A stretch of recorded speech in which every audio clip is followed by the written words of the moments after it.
Hello friends, welcome back to my channel. ఈరోజు మన ఛానల్లో పచ్చి కొబ్బరితో మురుకుల్ని ఎలా ప్రిపేర్ చేసుకోవాలో ఈ వీడియోలో చూసేద్దామండి. చాలా సింపుల్గా చేసేసుకోవచ్చు. ప్రాసెస్ కూడా చాలా సింపుల్ అండి. చాలా టేస్టీగా ఉంటాయి. అస్సలు నూనె పీల్చకుండా ఉంటాయండి.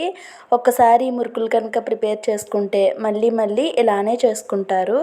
అంత టేస్టీగా ఉంటాయండి. ఇక ఏమాత్రం లేట్ చేయకుండా ప్రాసెస్లోకి వెళ్ళిపోదాం.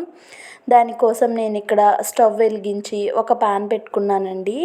1 కప్పు మెజర్మెంట్తో 1/2 కప్ అయితే మినపగుళ్ళు వేసుకున్నాను. మినపగుళ్ళు వేసుకొని వాటిని ఫ్రై చేసుకుంటున్నానండి. మైల్డ్గా ఫ్రై చేసుకోవాలి. మనకి సున్నుండలకి ఎలా అయితే ఫ్రై చేసుకుంటామో అలా మంచి స్మెల్ వచ్చే వరకు వాటిని ఫ్రై చేసుకొని పక్కకు తీసుకున్నానండి. ఇప్పుడు అదే ప్యాన్లోకి మనం ఏ కప్తో అయితే మినపగుళ్ళు తీసుకున్నామో అదే కప్తో ఫుల్గా 2 కప్స్ అయితే బియ్యపిండి తీసుకున్నానండి. బియ్యపిండిని కూడా మంచిగా ఫ్రై చేసేసుకుంటున్నాను. ఇక్కడ రెండింటిని మంచిగా ఫ్రై చేసుకుంటే మనకి ఫ్లేవర్ అనేది చాలా బాగుంటుంది. చూడండి, బియ్యపిండి అనేది బాగా ఫ్రై అయిపోయింది. ఇప్పుడు స్టవ్ ఆఫ్ చేసుకున్నాను.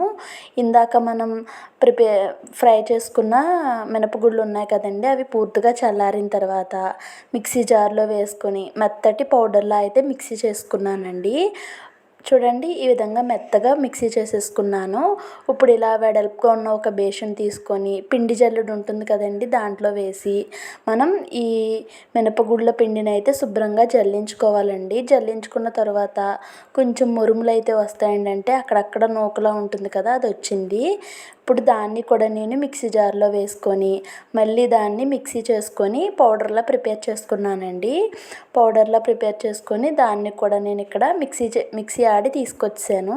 మళ్ళీ దాన్ని జల్లించేసుకుంటున్నానండి. ఇప్పుడు లాస్ట్లో కొంచెం అయితే వచ్చినవి దాన్ని పక్కన పెట్టేసి ఇదే విధంగా బియ్యపిండి ఇందాక మనం ఫ్రై చేసుకున్నాం కదా, దాన్ని కూడా ఒకసారి జల్లించేసుకుంటున్నాను.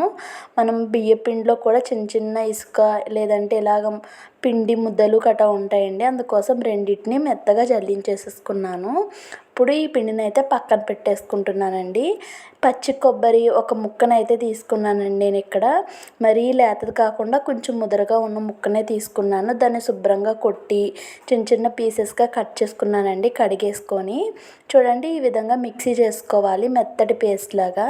ఇప్పుడు స్ట్రైనర్లోకి మనం ఈ కొబ్బరి మిక్సీ చేసుకున్న దాన్ని వేసుకొని ఇలా స్పూన్ సహాయంతో కొబ్బరి పాలు అయితే తీసుకోవాలండి. 1/2 చెక్క అయితే సరిపోతుందండి నేను తీసుకున్న క్వాంటిటీకి. మీరు క్వాంటిటీని బట్టి అడ్జస్ట్ చేసుకోవచ్చు. ఇప్పుడు దీన్ని మళ్ళీ మిక్సీ చేసుకుంటున్నాను. నేను చేసుకొని ఇంకొకసారి అయితే మిక్సీ చేసి తెచ్చుకుంటున్నానండి. ఈ విధంగా మీరు మొత్తం కొబ్బరి పాలను అయితే ప్రిపేర్ చేసుకోవాలి. ఇలా నేను 3 సార్లు అయితే తీసానండి. 3 సార్లు మిక్సీ ఆడి చేయగా నాకు అన్ని కొబ్బరి పాలు వచ్చినాయి. ఇప్పుడు స్టవ్ వెలిగించి వేరొక ప్యాన్ పెట్టుకొని ఇందాక మనం ఈ కప్తో 2 కప్పులు బియ్యపిండి 1/2 కప్పు మినపగుళ్ళు తీసుకున్నామండి. అంతే క్వాంటిటీలో ఈ కొబ్బరి పాలు కూడా తీసుకోవాలి. 2 కప్పులున్నర నేను ఇక్కడ కొబ్బరి పాలు తీసుకున్నానండి. మీకు 2 కప్పులు అయినాయి అనుకోండి కొబ్బరి పాలు, 1/2 కప్పు వాటర్ కూడా యాడ్ చేసుకోవచ్చు. ఇక్కడ నాకు కరెక్ట్ మెజర్మెంట్ వచ్చింది. ఈ పాలు మరిగేటప్పుడు కొంచెం నెయ్యి వేసుకున్నానండి. మీరు కావాలనుకుంటే వెన్న, బటర్ ఇలా ఏమైనా వేసుకోవచ్చు. ఇప్పుడు ఇందాక జల్లించుకున్న బియ్య పిండిలోకి మనం ఉప్పు, కారం వేసుకున్నానండి మీ టేస్ట్కి తగ్గట్టుగా. ఇందులో వామ్ అయితే యాడ్ చేయలేదు.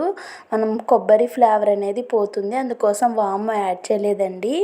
పాలు బాగా మరిగిన తర్వాత స్టవ్ ఆఫ్ చేసిన తర్వాత మాత్రమే మనం ఈ పిండిని అయితే వేసుకోవాలండి. స్టవ్ ఆన్లో ఉండగా వేస్తే పిండి అనేది ఉండలుగా అయిపోతుంది. ఈ విధంగా ఎక్కడ ఉండలు లేకుండా ఒకసారి అయితే కలిపేసుకున్నాను. చూడండి, ఈ విధంగా కలుపుకొని దీని మీద మూత పెట్టి చల్లారే వరకు పక్కన పెట్టుకోవాలండి.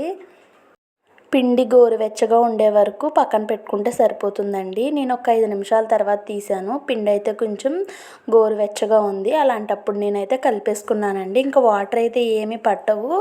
ఒకవేళ మీకు వాటర్ పడతాయి అనుకుంటే వాటర్ వేయకుండా చెయ్యిని తడి చేసుకుంటూ ఉండలా ప్రిపేర్ చేసుకుంటే చక్కగా ఉండైపోతుందండి ముద్దలాగా. ఇప్పుడు దాన్ని నేను కొంచెం పిండిని అయితే మనకి ఎంతైతే జంతికల గొట్టంలోకి పడుతుంది అనుకుంటున్నామో అంత తీసుకొని మూత పెట్టేసుకుంటున్నానండి. మూత పెట్టుకోకపోతే గాలి తగిలి అది పిండి అనేది పొడిబారిపోయినట్టు అయిపోతుందండి. ఇప్పుడు నేనైతే ఈ స్టార్ షేప్లో ఉన్న జంతికల ప్లేట్ని అయితే తీసుకొని దాంట్లోకి కొంచెం ఆయిల్ వేసుకొని అది మొత్తం అప్లై చేసుకుంటున్నానండి. ఆయిల్ మొత్తం ఈ విధంగా అప్లై చేసేసుకొని పిండి ముద్దనైతే అందులో పెట్టేసుకుంటున్నానండి. జంతికల గొట్టంలో పెట్టేసుకుంటున్నాను. చూడండి ఈ విధంగా పెట్టేసుకొని మీరు డైరెక్ట్గా ఆయిల్లో అయినా వేసుకోవచ్చు. లేదు అనుకుంటే ఇలా ఆయిల్ తిరిగేసుకునేది ఉంటుంది కదండి, ఆయిల్లో డీప్ ఫ్రై చేసుకునే గరిటె ఉంటుంది కదా, అలాంటి దాని మీద జంతికలు అయినా కూడా వేసుకోవచ్చండి. చాలా ఈజీగా వేసేసుకోవచ్చు. చూడండి నేనైతే ఇలా చిన్న చిన్న జంతికల్లో అయితే వేసుకుంటున్నాను. ఇక్కడ ఇదే విధంగా నేను ఇంకొకటి కూడా వేసి చూపిస్తున్నానండి. మీరు వీటిని ఒక పేపర్ మీద వేసుకొని ఒకేసారి చేసుకొని ఇలా డీప్ ఫ్రై చేసేసుకోవచ్చండి చాలా ఈజీగా. ఇప్పుడు స్టవ్ వెలిగించి ఆయిల్ పెట్టుకుంటున్నానండి ప్యాన్లో. ఈ ఆయిల్ అనేది మీడియం హీట్లో ఉన్నప్పుడు మనం ప్రిపేర్ చేసుకున్న జంతికలను అయితే ఒక్కొక్కటి వేసేసుకోవాలండి. ఇక్కడ నేను ఎక్కువ కాకుండా ఒక 3 వేసానండి. చూడండి ఈ 3 వేసాను. ఇవి ఫ్రై అయ్యేలోగా ఇక్కడ ఇంకొక ట్రిప్ అయితే నేను ప్రిపేర్ చేసుకున్నానండి. ఆ విధంగా నేను చాలా సింపుల్గా జంతికలను అయితే వేసేసుకున్నాను. మీరు కావాలి అనుకుంటే మీకు వేయటం అలవాటు ఉంటే ఇలా డైరెక్ట్గా ఆయిల్లోనే వేసేసుకోవచ్చండి, గరిటె మీద వేసే పని లేకుండా. చాలా బాగుంటాయండి. ఇలా పచ్చి కొబ్బరితో ఒకసారి మురుకులు ట్రై చేయండి. ఇంకెప్పుడు మీ ఇంట్లో కొబ్బరి ఉన్నా మళ్ళీ ఇలానే చేస్తారు. చూడండి ఈ విధంగా నేను ఇక్కడ మొత్తం మురుకులన్నీ కూడా ప్రిపేర్ చేసుకున్నానండి. పచ్చి కొబ్బరి మనకి టెంపుల్స్ నుంచి కొబ్బరికాయ తెచ్చుకుంటే మిగిలిపోతూ ఉంటుంది కదండి, ఇలా ఒక్కసారి ట్రై చేయండి. ఖచ్చితంగా మీ అందరికీ నచ్చుతాయి. ఈ వీడియో కనుక మీకు నచ్చినట్టయితే ప్లీజ్ లైక్ చేసి ఛానల్ని సబ్స్క్రైబ్